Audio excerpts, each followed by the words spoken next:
Good morning, everyone. Welcome on in. It's so great to see lots of you starting to join us. If you could please type your name and county into the chat, that would be wonderful so that we can make sure you're marked present in our attendance. And while we wait as others are joining, this gives us a great opportunity to get our stretches or breathing exercises out or whatever it may be that can help us be most present and prepared this morning.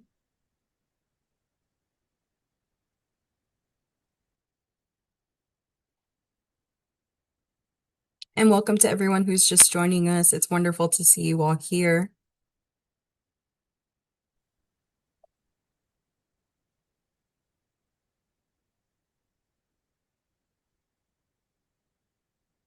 Thank you again for joining us. Let's go ahead and get started. Welcome everyone to APS Leaders Institute workshop supporting the APS workforce findings and implications from the first National APS Workforce Retention Survey. My name is Sierra Santos. My pronouns are she, her, and I'm the Training Operations Assistant for Adult Protective Services, Workforce Innovations, also known as APSWI, and I'll be moderating the workshop alongside our wonderful speakers today. We sent you all the participant manual to utilize during this workshop, but just in case you don't have it on hand, we're going to post it now in the chat. And to start things off, I'd like to tell you a little bit about the Academy and APSWI. The Academy for Professional Excellence is a project of San Diego State School of Social Work. Our mission is to provide exceptional workforce development and learning experiences for the transformation of individuals, organizations, and communities. APSWI is a program of the Academy that provides innovative workforce development to APS professionals and to their partners. And from all of us at APSWI, we just want to say that we're so grateful that you're here today as you play such a vital part in the Academy's mission to revolutionize the way that people work to ensure that the world is a healthier place. And before we dive into the workshop, I'd like to take a moment with you all to share something of purpose and great value that inspires the Academy's core values and what we represent.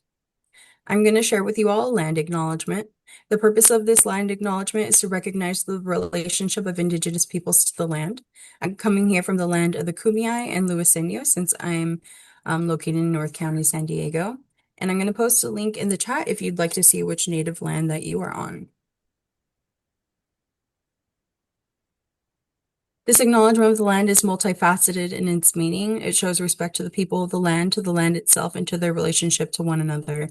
They are statements that recognize the dispossession from the land, the harm brought by colonial practices, beliefs, and policies. They validate and recognize the continued presence of Indigenous peoples everywhere. And lastly, when offered in earnest and with sincerity, they're the first steps in reconciliation and healing. For millennia, over 100 tribal nations have been a part of this land. This land has nourished, healed, protected, and embraced them for many generations in a relationship of balance and harmony. As members of the Academy community, we acknowledge this legacy. We promote this balance and harmony. We find inspiration from this land, the land of the original inhabitants of California. While developing a land acknowledgement statement is an important step towards reconciliation and healing, the statement alone is not enough. It's important to also identify concrete steps and actions that can be taken. These actions can involve putting in time and effort to research and learn more about the Indigenous communities of the lands that you are on, returning artifacts and land to their appropriate tribal communities, working to protect and preserve the land, and much more.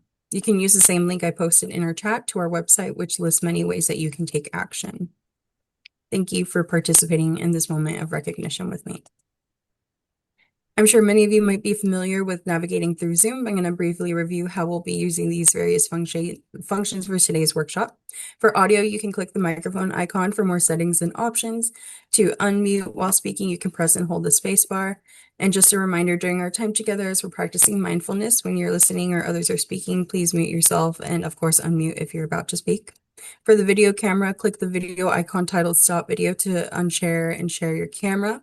If you'd like to update your name being displayed or to add your pronouns, go ahead and click Participants, hover over your name, select More, and then select Rename. For the chat box, this is where you can share questions, answers, and such if you're not using your microphone. This is also where you could send me a private message if needed to. Just click the drop-down button that says To Everyone and then select Sierra Santos. Reactions, this is where we express ourselves with a hand raise or clap hand or whatever you may resonate with. And just a last couple important things to note about this workshop. We'll be doing a short live feedback at the end of the day to gather your opinions on the workshop. So please keep that in mind as you are experiencing today's session. And lastly, I'm sure we all know that technical glitches are inevitable. So in the event that something of that nature occurs during this session, we thank you in advance for your patience and understanding. Alrighty, well, thank you so much for listening. I'm going to go ahead and turn things over to Megan now. Thank you, Sierra, and welcome everybody.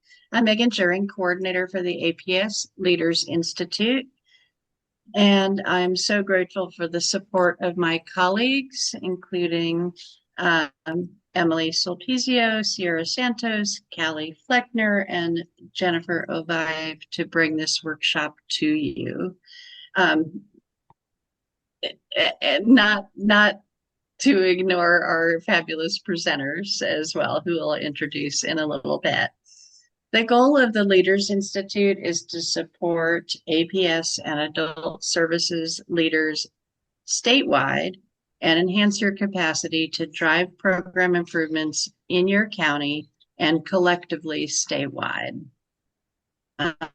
Through these workshops, through connections to presenters and to each other, I think we support those goals. And hopefully today we'll advance that as well. Today's topic is supporting the APS workforce, findings and implications from the first National APS Workforce Retention Survey. And the topic of retention rated really highly when we did our needs assessment for this current fiscal year. And it's only grown since then. At the time we did the survey, it was kind of recruitment and retention. And as we've seen throughout our current budget conditions, retention is really being elevated. So we're so grateful for the research that our team has done in partnership with the NATC.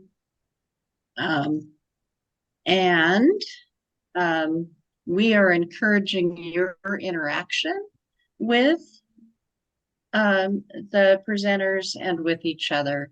They really are eager to hear your feedback on the work that's been done already and the current conditions.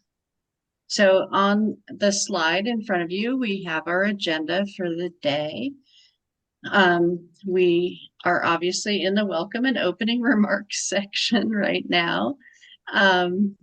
We will then move to the workshop presentations from our presenters.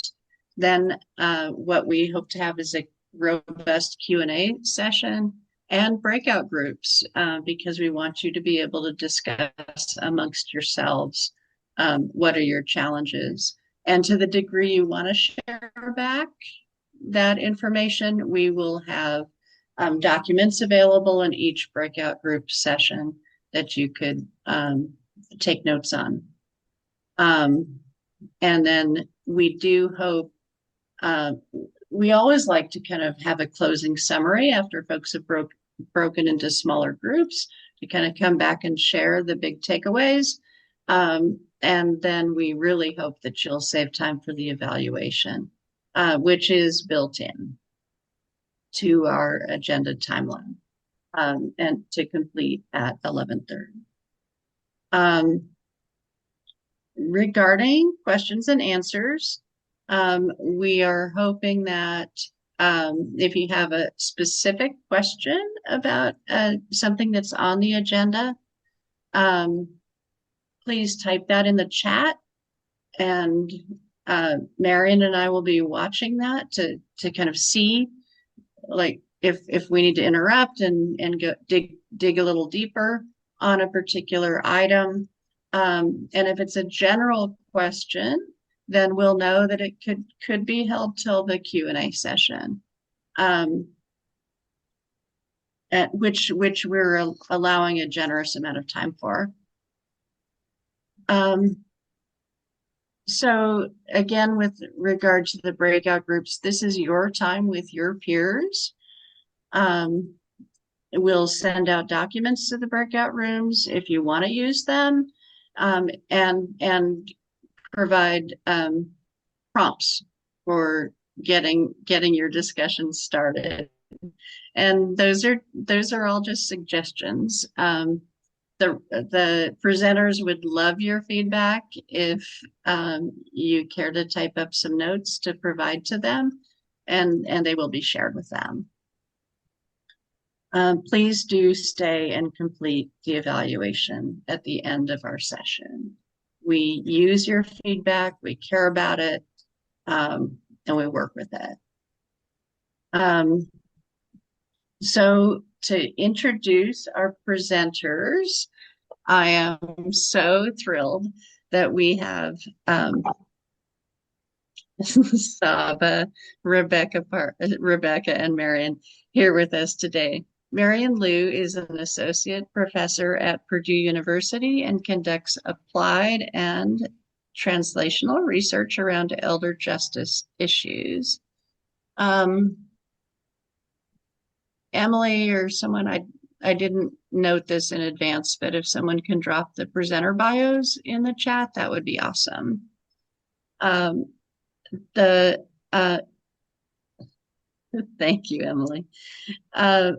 Marian has been working with Adult Protective Services since 2015 when she was at UCSF. And I believe that's around the time that I worked with her on an evaluation on California's dual demonstration projects, which were related to folks who were eligible for the Medicare Cal services. Her first APS project was to evaluate the needs for a statewide data system. Then she partnered with San Francisco and Napa APS to measure effective services and outcomes using standardized measures. And we all know that input has been really helpful to us over the years. Rebecca Parks is an independent consultant and adult nurse practitioner specializing in geriatrics, gerontology, and the care of older adult veterans.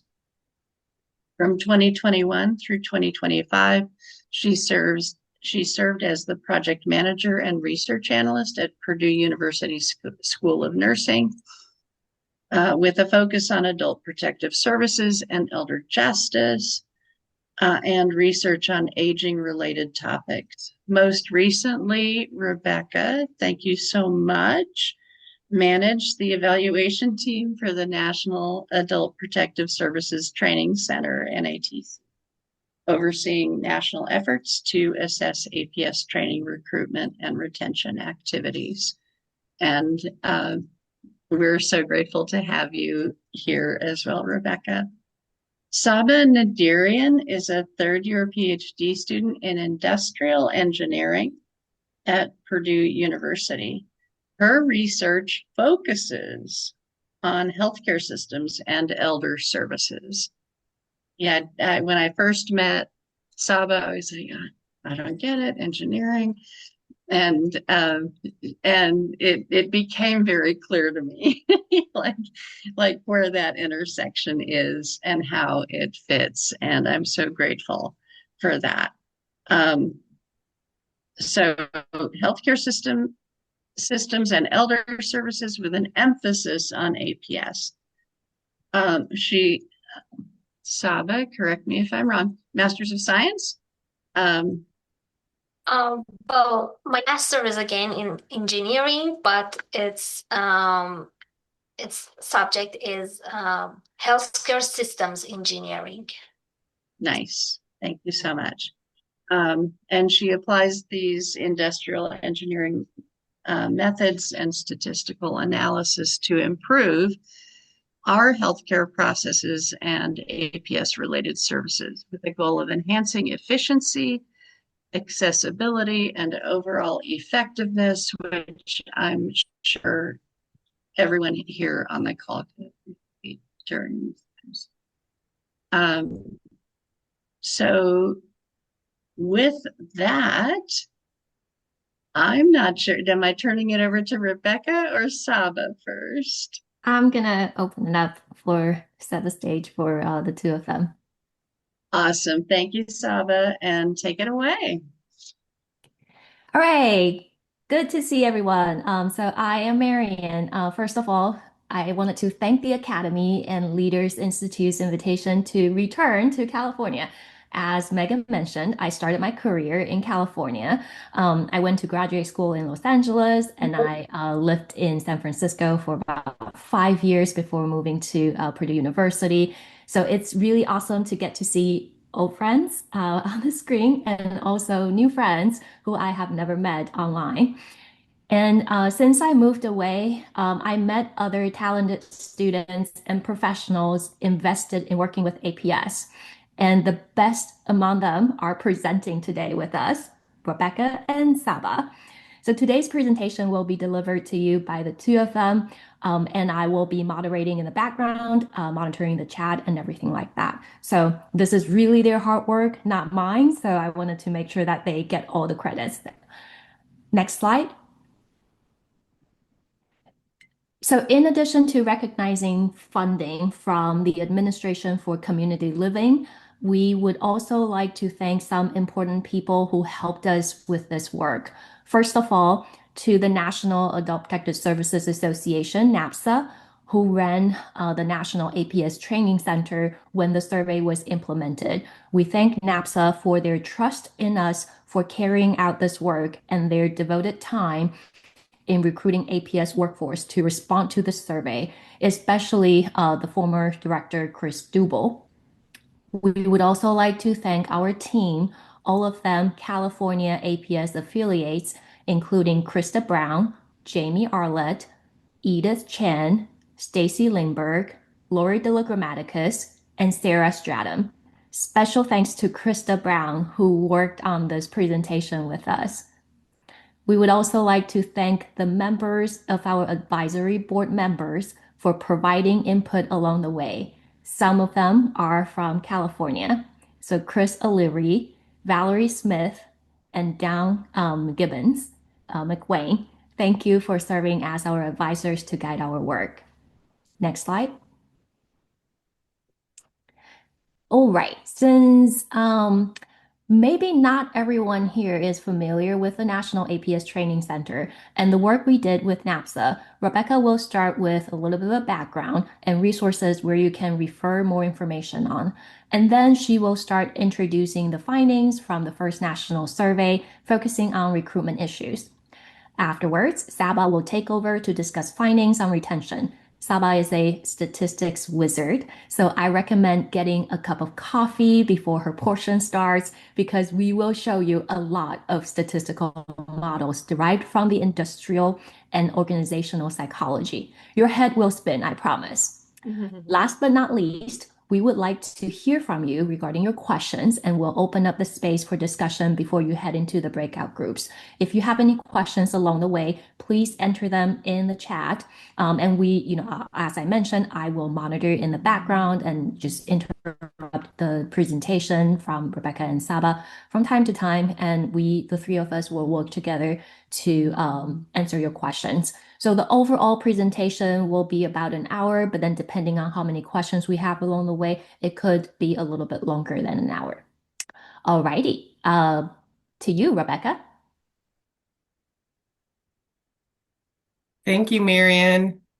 And I wanted just to echo your thanks, Marian, to the Academy for inviting us here to present what I think, and I always say, are the I'm important sorry, I findings. lied.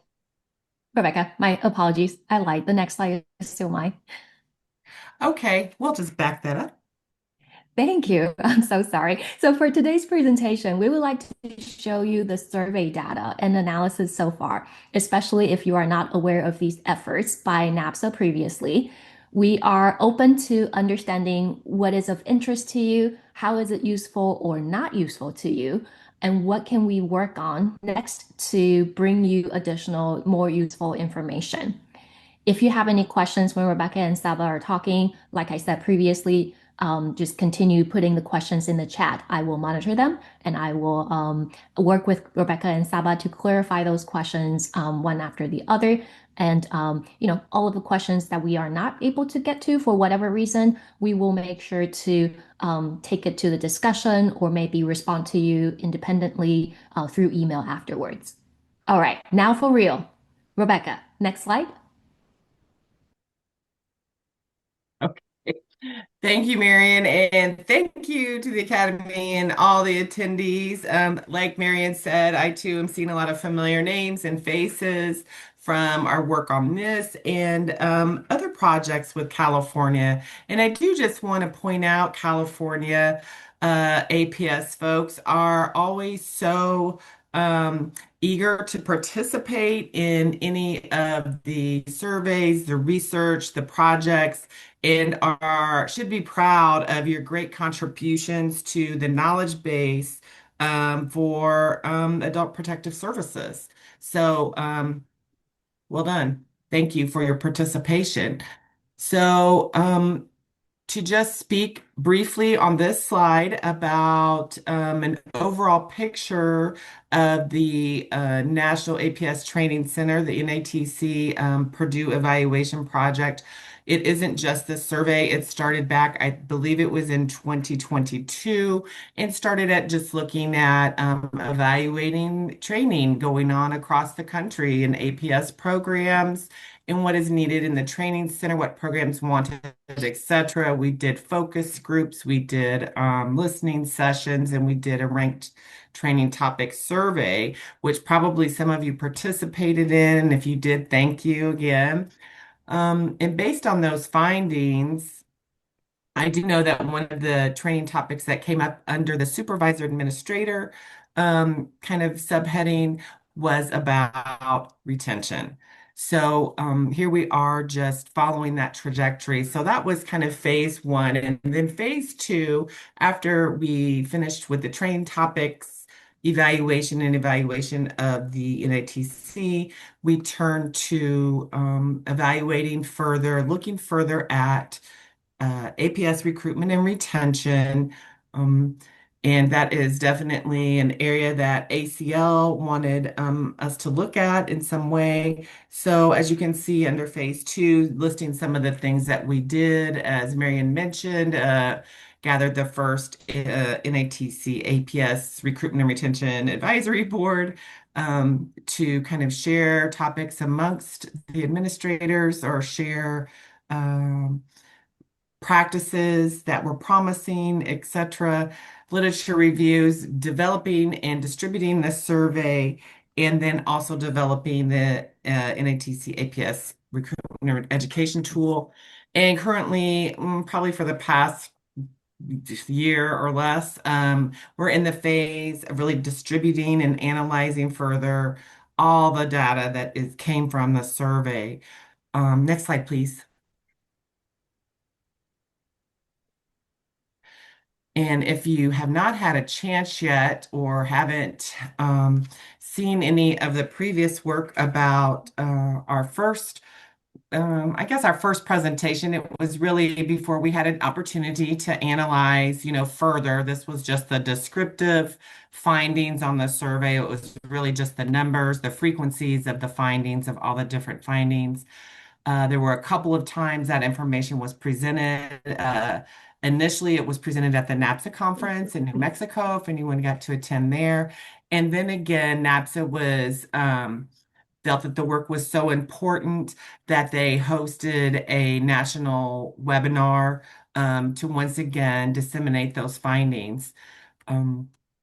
So NAPSA is hosting that information on their website for you to access still. So it has the link there for you to go and access on their recruitment and retention webpage under their education tab.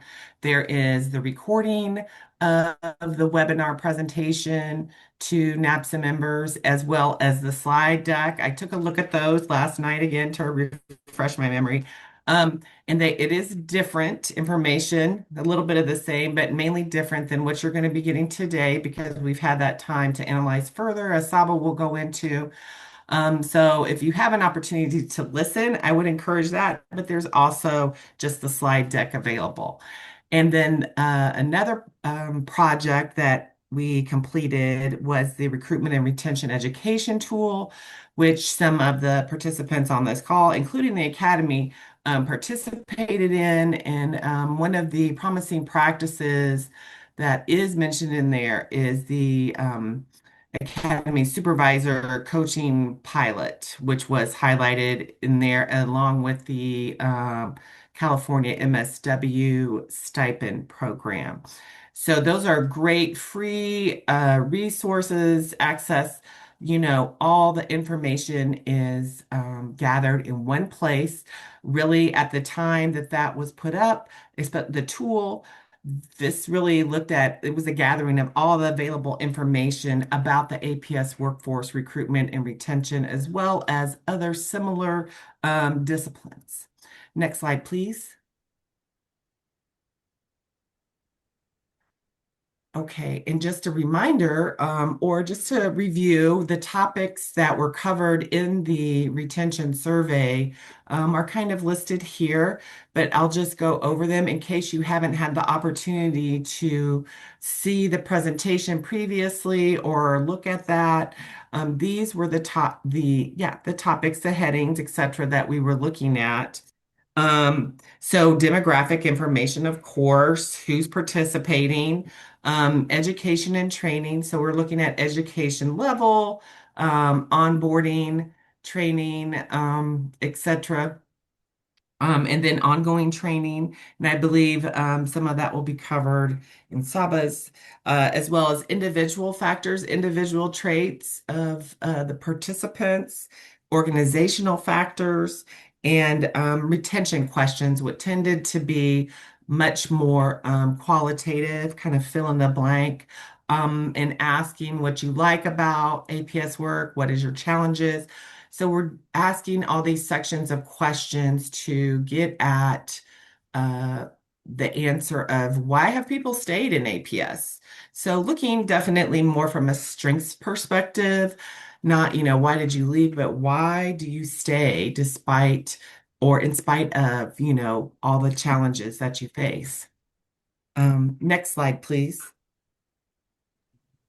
And if you can tell us in the chat whether you participated in the survey or have heard of any of the findings before, that would be helpful. Absolutely. Okay, this slide is just a snapshot. This is included in the first presentation. We do go into it a little bit more in depth on that first presentation here.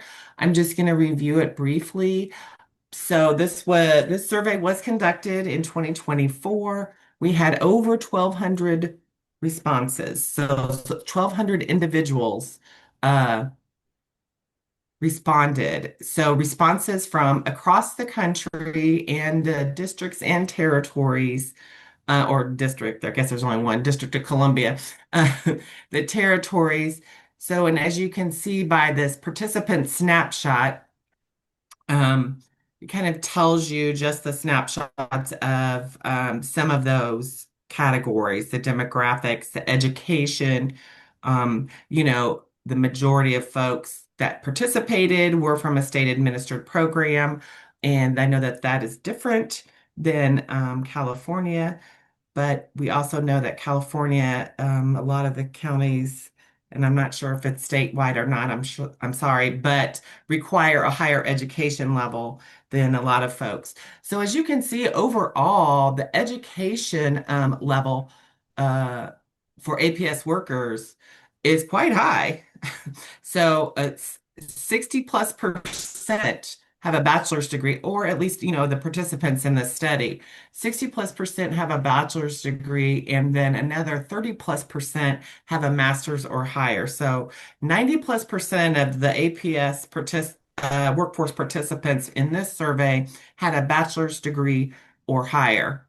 So that's, I don't know if that is surprising to anyone, but I think that that would be surprising to people outside of APS. But nevertheless, I digress.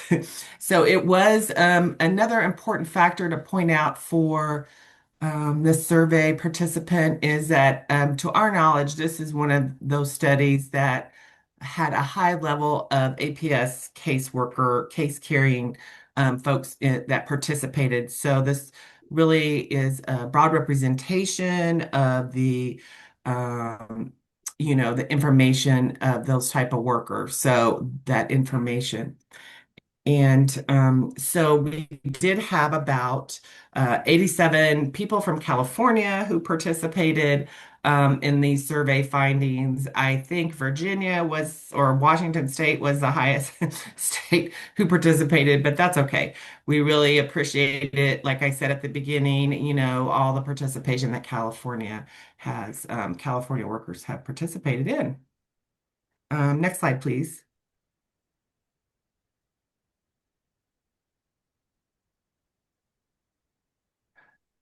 Okay, so now we're going to move into since we've had that kind of the overview of where we are in that first run through of the survey, frequencies and descriptive statistics, we are going to move into some of the results from the recruitment questions and analysis. These are also pretty much kind of frequency based.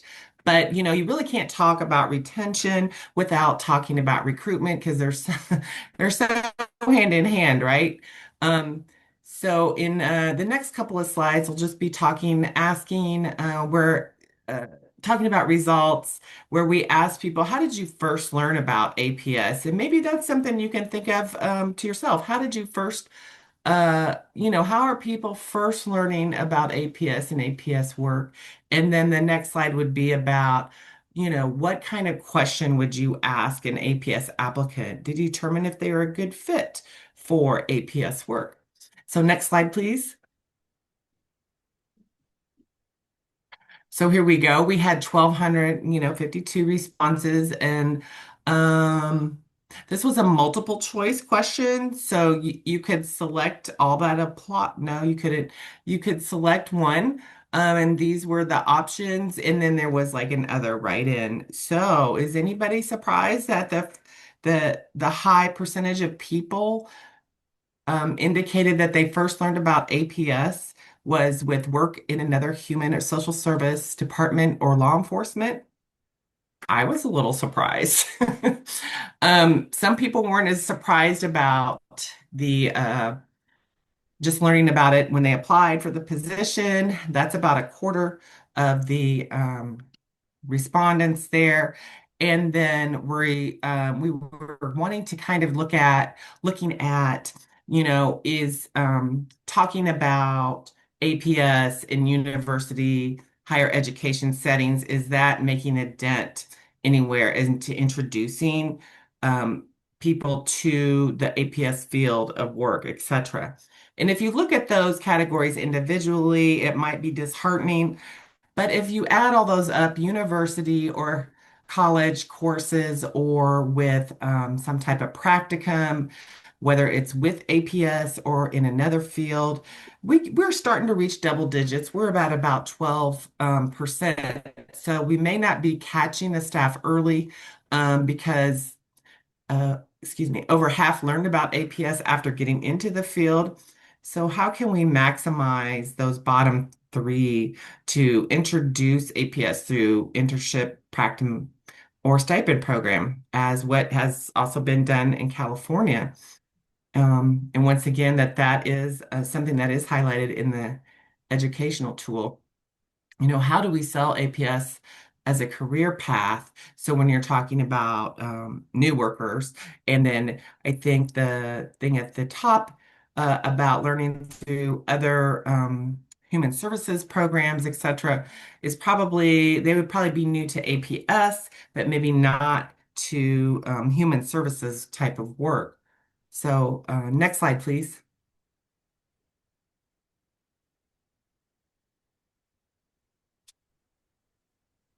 Okay, sorry.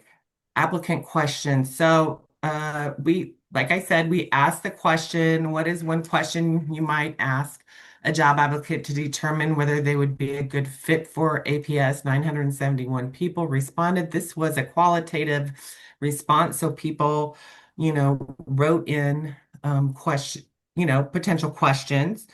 Some of them were very thoughtful. I'll say most of them were very, very thoughtful question. Some of them were just a phrase or two, etc. So, what we see, what we do, because the data was qualitative, what we do with that then, some of you may be familiar, is we review all the responses and then we start to look at the themes and then categorize the responses under the different themes after we've kind of created the different themes that seem to keep popping up. So you see the percentage of the types of themes that were showing up. And the number one question folks were suggesting that you ask a potential applicant is, why? Good. Do you care if I? Oh, sorry. Why do you want to work in APS? And then the next one, the next highest percentage was basically, are you able to, manage your time, or also like, are you able to shift your time management if you have a plan for your day, but then it's interrupted, and how are you able to manage that? And then the next two themes were about coping and resiliency, and then handling stressful conflict situations, or handling conflict situations. And those two are so very close together. I tend to look at them kind of together as one thing. I know they're different things, but they're very related. So what this slide tells us, and then from there, there's some other themes, but we see that, those top four kind of really separate from the rest of the themes. So those are the areas that we think are probably the traits or the questions, the type of questions to think about asking to find out if someone is a good fit for APS work. So the slide is telling us that hiring an APS really should look for someone who is service driven, helping people, and dedication to contributing to the community is kind of how we define that. And then those with, positive coping skills. Okay, thank you. Next slide, please. All right, we're going to shift now into retention now that we've talked about, how do people find out about APS, and, what type of question would be good to ask someone who might be interested. And so just direct your attention to, Marian has put in the chat, what is retention? What is retention? When you think about it, what is it to you? Right? That's always a question that really comes up in these types of talks with retention. So,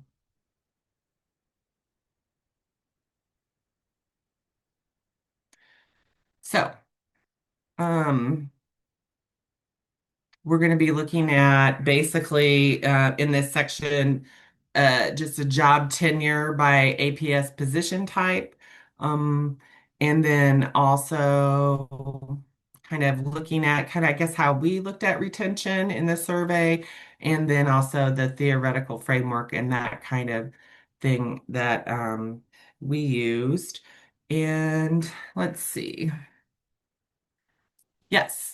And I was just going to say, as far as retention and the definition from the U.S., Department of Labor, it was, yes, we're looking at how long someone is in their job, but also that they have, that they're retained, they have skills. They have the skills that are desired for that job. So it's not really just about the tenure of the position. It is the tenure plus the skills and knowledge.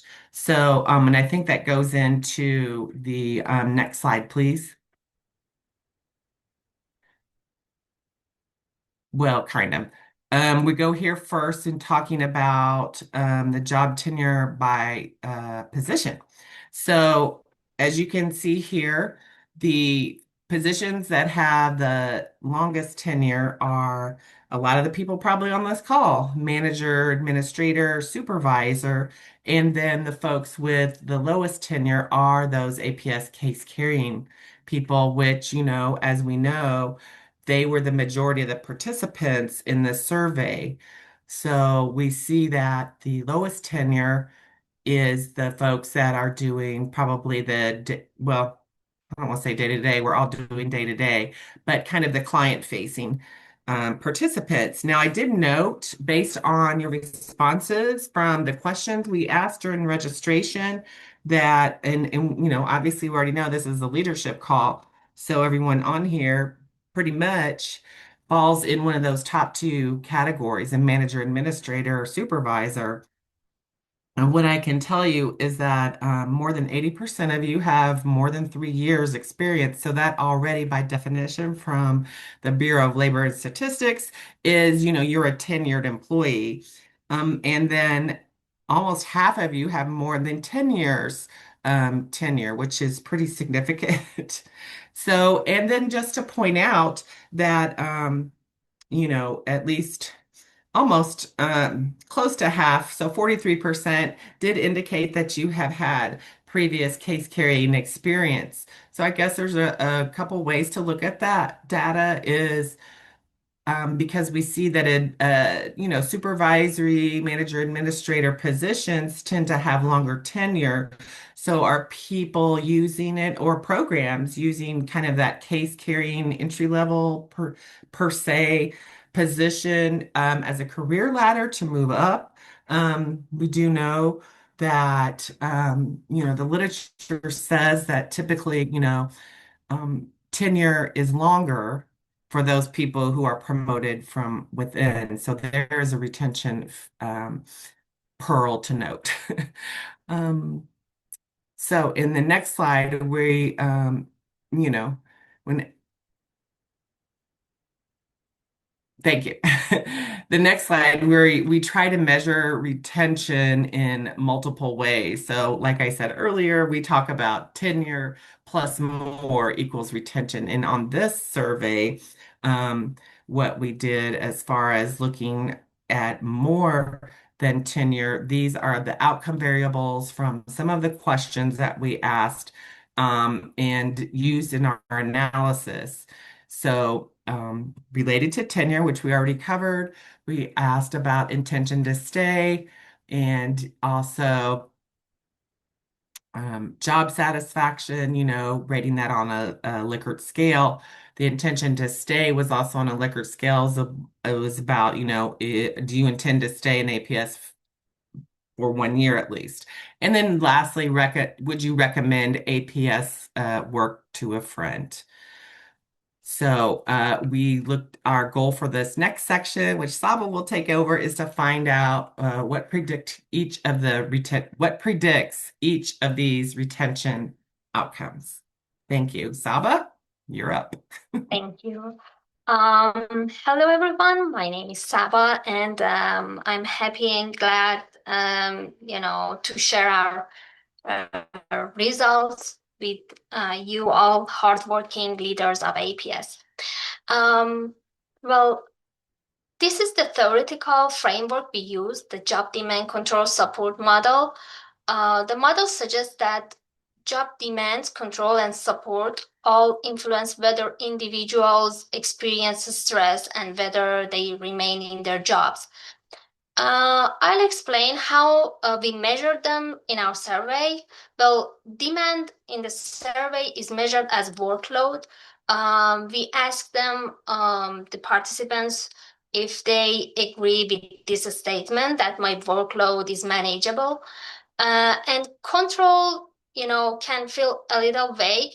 So I'll mention some of the survey items that we use to better understand it. We asked if staffing levels are adequate in my program, cases are assigned equitably, and if I feel my organization provides opportunities for growth or leadership. We also asked about things like safety, well-being, inclusion, and training. Together, these reflect whether staff feel they have the resources and influence they need to do their jobs well. It's kind of like staff autonomy. And talking about support, it was measured with items like I feel supported by my supervisor, or my supervisor provides praise and recognition. We also asked whether staff, received APS-specific onboarding training. One important point about this model is that support can act as a buffer. So even if demands are high or control feels low, if there is a strong support, staff may be able to cope better and remain engaged. Next slide, please. This framework is wonderful and gives us a strong lens for predicting APS retention, but it doesn't account for individual traits. So we developed these individual trait items based on what we observed in the literature to see what individual traits contribute to retention positively or negatively. And bringing both together helps us tell a more complete story about APS workforce retention. Next slide, please. Well, these are the 15 individual traits we identified from literature, although the averages range from 4.63 to 4.03. The difference is less than 1 point. Which is relatively small on a 5-point Likert scale. Therefore, we decided to employ statistical methods to see if we can find out how respondents answer these individual characteristics. Next slide, please. So what we wanted to do was step back and ask, are there any underlying patterns across these traits? Can we group them into broader categories that capture the individual traits of APS workers? To answer this, we used exploratory factor analysis, or EFA. I'll explain briefly what that means. EFA is a statistical tool that looks for hidden patterns among many survey items. It reduces dimensionality, meaning it helps us move from a long list of questions to a smaller set of bigger categories. EFA gives us a solid foundation for future modeling like confirmatory factor analysis or SEM. Using this graphic as an example, we would like to see out of the 15 individual trait questions, which ones fall under the blue grouping, where respondents are likely to rate themselves lower across these traits. And which one falls under, the green versus red groupings. So instead of 15 individual trait questions, we can reduce them to 3 dimensions. You can also find the items on your handouts, second page of your handouts, the different items of these individual traits. And, it's worth mentioning that, we conducted the EFA to use individual traits as predictors of retention. In the next few slides, I'll show you each of the 3 factors with their associated items. We came up with names for these factors, but we'd like your feedback. Do you think these names really capture the items? Please feel free to share your opinions about these, the name of these factors in the chat if you have any other suggestions. As you can see, our first factor is the stress management and professional resilience. That includes these 6 items that you also have on your handouts. And we came up with this name for that. I'll give you a moment to review the items and get your feedback in the chat.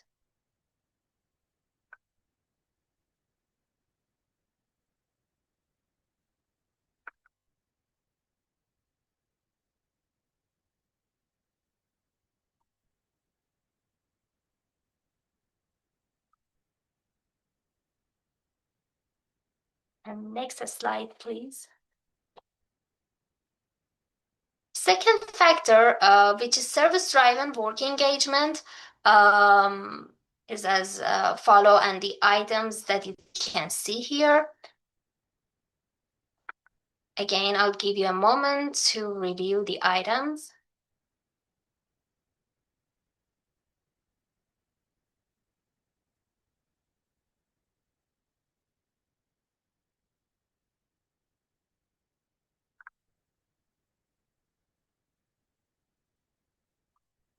And our third factor, which is on the next slide, is analytical skills and resourcefulness. They really hang well together. I mean, these three items, but honestly, we're not quite sure how to name the factor appropriately, and this is what we came up with. You can share with us what you think about them, and if you have any other label in your mind to share with us in the chat.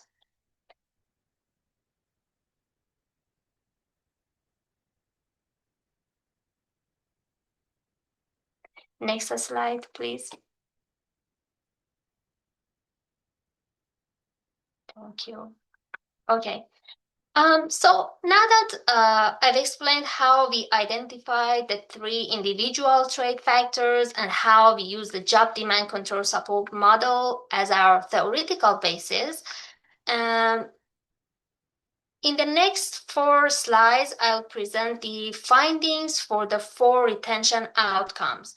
Each slide focuses on one outcome, which are tenure, intention to stay, job satisfaction, and recommending APS as a workplace to a friend. Please feel free to refer to your handout as needed. We included the 3 parts of our theoretical framework along with the individual trait factors as predictors. In the middle, you see our outcome variable. Before I go into the results, let me explain what arrows mean. The red arrows show relationships that were statistically significant. In other words, those predictors had a meaningful link with the mentioned retention outcome in our data. Also, the thicker the red arrows, the stronger the predictive relationship is. The gray arrow means that predictor was not statistically significant. And plus and minus shows the direction of the relationships, indicating whether each factor is expected to strengthen or reduce retention outcomes. Now, next slide, please. Okay. Here you can find an overview of our 4 models. Each row represents the outcome variables and columns represent the predictors. Each plus and minus shows how the variables relate to one another. Now we will go through each model. Next slide, please. Here in this model, our outcome variable is job satisfaction. The strongest predictor of job satisfaction was service-driven work engagement. This suggests that employees who are highly motivated by service and engaged in their work tend to report higher levels of satisfaction. Next one is control. It also had a strong positive effect. This means that when APS professionals feel they have adequate resources, fairness in assignment, and opportunities for growth, they report higher satisfaction. I highlighted values that are in the opposite direction of what we predicted. Analytical skills and resourcefulness, interestingly, this one showed a negative link with job satisfaction. One way to understand that is that people who are very analytical and resourceful may also notice problems more quickly. That awareness might make them more critical of their work environment, which could explain why their satisfaction is a little lower. In APS, there is a lack of resources in general. So that could potentially make workers feel frustrated. That could be another reason. And now talking about support. Support has a positive effect, but it was weaker compared to the other factors. When APS professionals feel more supported by their supervisor, their satisfaction level is higher. Next one, demands measured by workload showed a small positive effect. Since higher scores reflect a more manageable workload, this suggests that APS professionals with more manageable workloads report higher job satisfaction. Thank you. And next slide, please. Our second model, our outcome is intention to stay. That is, how likely is it that APS professionals will still be employed by APS in 1 year? Well, here you can see control is the most important one. This suggests that that when APS workers feel staffing levels are adequate, cases are assigned fairly, and they have opportunities for growth, safety, and training, they are much more likely to stay. The next strongest, was service-driven work engagement. Employees who are motivated by service, dedication to the job, and commitment to their clients are more likely to see themselves staying. And then next one is support. Also, it showed a positive effect, though smaller than others. Having supervisors who provide support, recognition, and onboarding training still matters whether employees want to remain. Looking at the gray arrows, demand, stress management and resilience, and analytical skills and resourcefulness showed a small negative coefficient and had essentially no effect on this model. Next slide, please. In this third model, our outcome is tenure. How long APS professionals have been employed in their roles. Analytical skills and resourcefulness had the strongest positive relationship with tenure. This suggests that employees who bring strong critical thinking, communication skills, and knowledge of available resources tend to stay longer in APS. Control also showed a positive effect, meaning that people who feel they have adequate staffing, fair case assignment, and opportunities for growth also tend to remain longer. Here, interestingly, support showed a negative effect in this model. One possible interpretation is that newer employees may receive more supervisor support and recognition, especially during onboarding.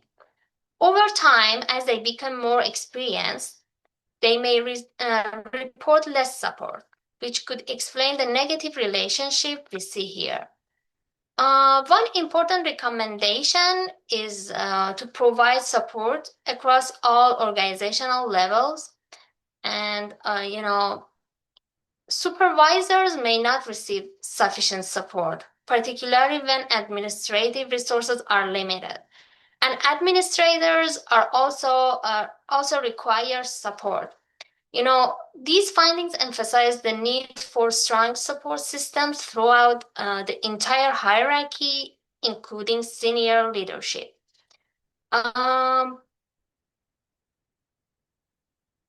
Another,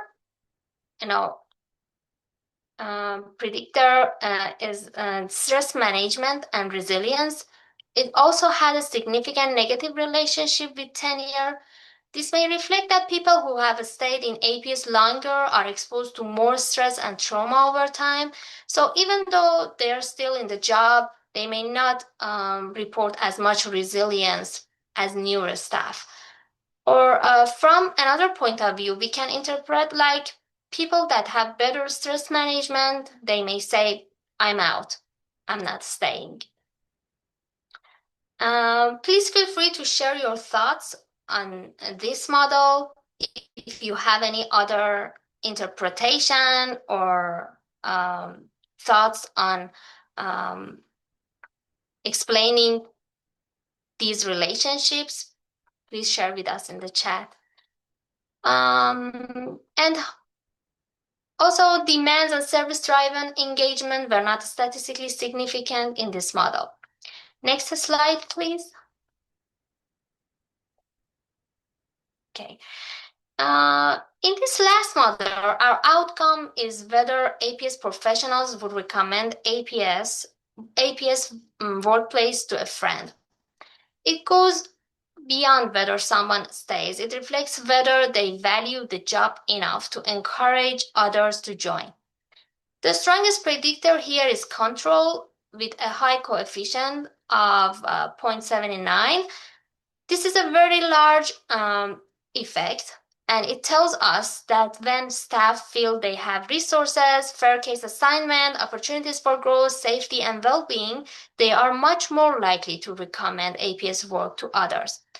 Service-driven work engagement also had a positive effect, though much smaller than control. This suggests that employees who are motivated by dedication to the job and service to the community are also more likely to speak positively about APS work.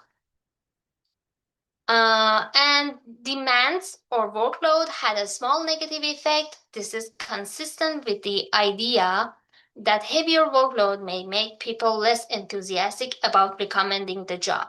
The other predictors, support, stress management and resilience, and analytical skills were not statistically significant here.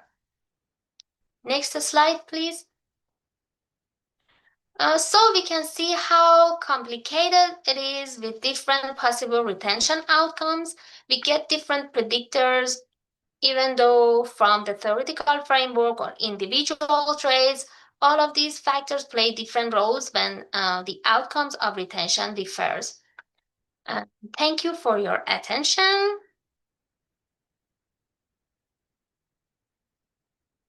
And yeah, here also in this slide, you can find the all of these models, which are summarized in this table.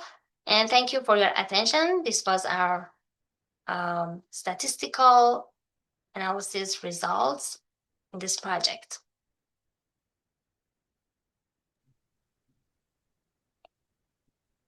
Thank you, Saba. And I'm really sorry about missing the handout when we're sending out all of the information and sharing all of the information with all of you. So the link is already in the chat. Thank you, Emily, for pulling it together so quickly. So in the handout, we have all of the questions asked, and I'm really happy that that information can get to all of you, so you can take a look at what are the exact questions asked in there in bringing your questions to our Q&A. So the next slide, we have our contact information. If there's any questions or feedback, please feel free to email it to me and I'll share it with Rebecca and Saba. As both of them mentioned, we are now developing a manuscript, so academic publications, hopefully to be able to send out for academic review real quick. And your input would really help us interpret the findings that we have, because as you can see from previous slides, we have some surprising findings that we're struggling a little bit in terms of interpretation, like the direction of the predictions, not exactly what we thought it would look like. So your input would be very helpful. Thank you, Marian. There is a question in the chat. It's that control seems to have a very significant impact on all of the areas. And can you explain again what contributes to control again, since it seems so important? Absolutely. Saba, do you want to take this one, or would you like me to respond?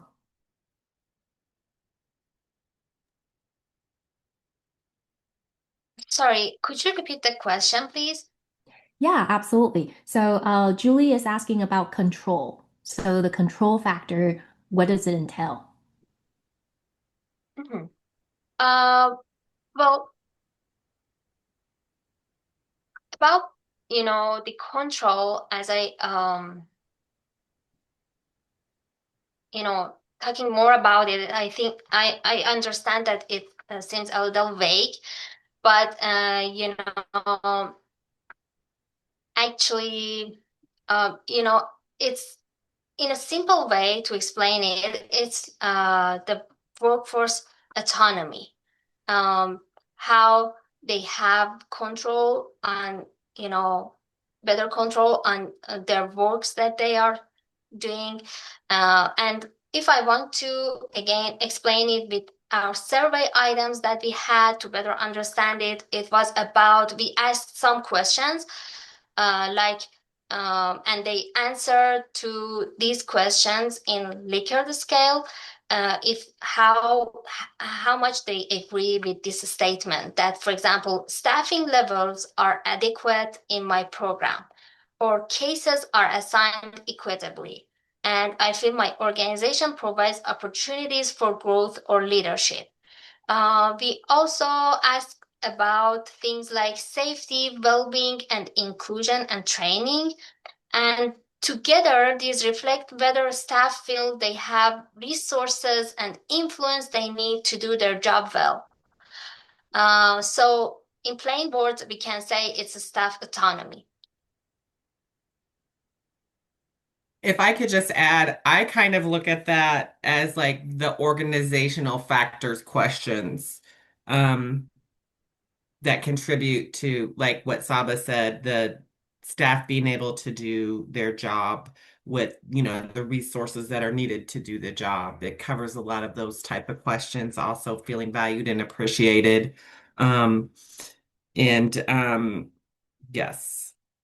And then as opposed to, maybe not as opposed to, but, and then if you look at the supports, factor, that really is focused on supervisor support and recognition of the staff. So, and that, other than tenure, seems to be a very positive effect. So, and we talk about this a little bit in that first survey presentation, where there does seem to be a difference between support received from supervisors, versus, or not versus, but instead of, the organization.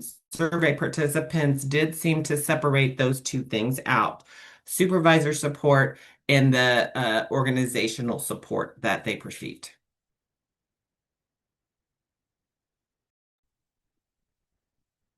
Thank you both. And thank you, Julie, for the question. Megan, do we want to get into Q&A right away? Do we want to take a 5-minute break? I think it might be a good time to take a quick comfort break and then come back for Q&A and then our breakout groups. So it is 10:08 by my clock. I always hate when these numbers come up so oddly. At 11, no, at 10, at 10:11, no, 10:13, we will rejoin for our Q&A session.